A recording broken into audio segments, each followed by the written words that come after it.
वे बच्चों को जो बच्चा जिस लायक होगा उसको बांट दिया करूँगा। नमस्कार दोस्तों, मैं हूं अरिंदर। आप देख रहे हैं चैनल 321। इस समय आजमगढ़ जिले के मेहता पार्क में मैं हूं और हमारे बीच में जो बैठे हैं स्नेही मौर्य जी, और इनसे हम कुछ कविता सुनेंगे। और ये क्यों कविता की डायरी हमारे बीच में रखे हैं, जो ये बहुत कविता लिखे हुए हैं जो 15 अगस्त पे जो बच्चों को देना चाह रहे हैं। तो इनसे कुछ हम जो है जानेंगे जो है कविता के बारे में, और जो ये कविता लिख रहे हैं और इनसे हम सुनेंगे। आप लोग हमारे साथ बने रहिएगा। अच्छा लगे तो वीडियो को शेयर कर दीजिएगा और लाइक कर दीजिएगा। तो आपका हमारे चैनल में स्वागत है। धन्यवाद। तो जो कविता आप कब से लिख रहे हैं? कविता हम तो 10 साल से लिख रहे हैं, लेकिन अब खाली हुए हैं। तब सोच रहे हैं कि जैसे कविताएं कुछ अब ये ज्ञान बांटने की चीज़ होती हैं, तब सोचे कुछ लड़के जो यंग है जैसे कविता चाह रहे हैं तो मुझसे मिले तो मैं उनको कविता दूं। 15 अगस्त, 26 जनवरी, 2 अक्टूबर पे कुछ सामाजिक कविताएं हैं उनको दूं। जो कीर्तन भजन जो गाना चाहते हैं जैसे। अच्छा, कोई आप समाज के ऊपर कोई कविता लिखे हैं जो समाज में तमाम घटनाएं घट रही है? अब ऐसी तो कोई घटना नहीं, अभी नहीं। कोई कविता आपको याद है इस समय?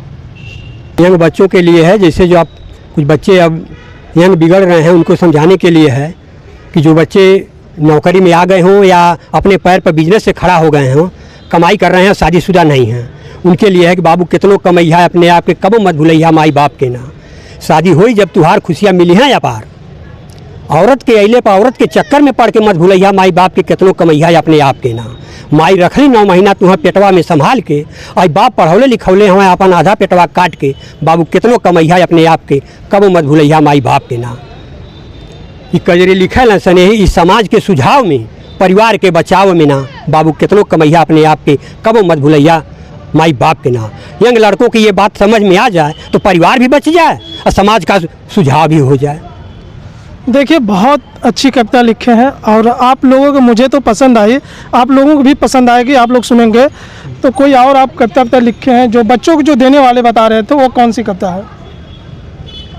यही सब जो मैं दे रहा हूँ, बच्चे अगर जो मिलेंगे गाने वाले, जैसे राष्ट्रीय गीत लिखता हूँ, राष्ट्रीय गीत लिखा तो हूँ। इसमें कोई है लिखे हैं जो उसको बोल के बताइए। देखिए, हमारे बीच में एक कविता, इसमें बहुत कुछ लिखे हैं जो देने के लिए समय नहीं है इस वजह से, और बच्चों को जो लोगा तो हम दे देंगे।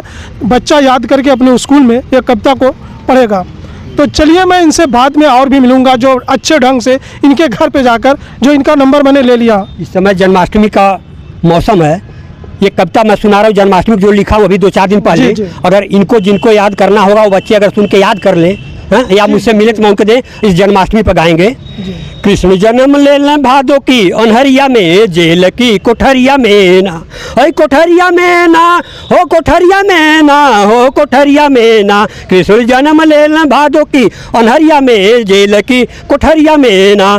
जन्म हो तो बेड़ी टूटली, जन्म हो तो बेड़ी टूटली, जवन माता पिता के हाथ में रहली हथकड़ी, वही जेल की कोठरिया में, वही जेल की कोठरिया में ना, है कोठरिया में ना हो, कोठरिया में ना। कृष्ण जन्म ले लें भादो की अनहरिया में, जेल की कोठरिया में ना। कंस मामा रहला अत्याचारी, कंस मामा रहला अत्याचारी, ऐसन भाई दूराचारी, ऐसन भाई दूराचारी, ऐसन भाई दूराचारी। बहन बहनोई के डलले रहला जेल की कोठरिया में, भादो की अनहरिया में ना। कृष्ण जन्म ले लें भादो की अनहरिया में, जेल की कोठरिया में ना। कंस मारल चाहना कृष्ण के, कंस मारल चाहना कृष्ण के, अपने मौत की डरिया में, भादो की अनहरिया में ना।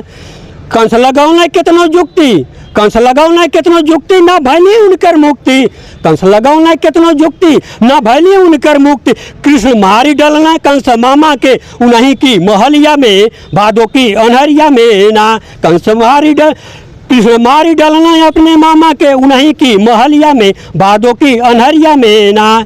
कृष्ण जन्म ले लें भादो की अनहरिया में, जेल की कोठरिया में ना। स्नेही लिखले बाटे कजरी भादो की लहरिया में, जेल की कोठरिया में ना। कृष्ण जन्म ले लें भादो की अनहरिया में, जेल की कोठरिया में ना। बहुत बहुत धन्यवाद। इसके पहले आप करते क्या थे? हम नौकरी करते थे, स्वास्थ्य विभाग में चपरासी थे। जी।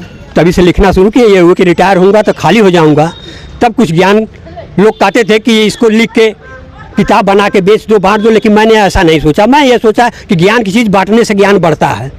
तो रिटायर हो जाऊंगा, खाली हो जाऊंगा।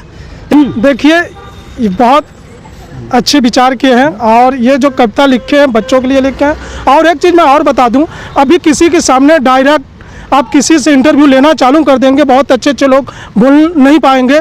और इनसे पहली बार मुलाकात भई और पहली बार, और इस आप देख रहे हैं इस चैनल पे, इस न्यूज़ पे आप पहली बार ये बोल रहे हैं और इस ढंग से। और इसके हम बाद में इनसे मिलेंगे, जो इससे विस्तार से भी आपसे बात करेंगे। और इसी के साथ हरिंदर का धन्यवाद। फिर मिलेंगे अगली वीडियो में।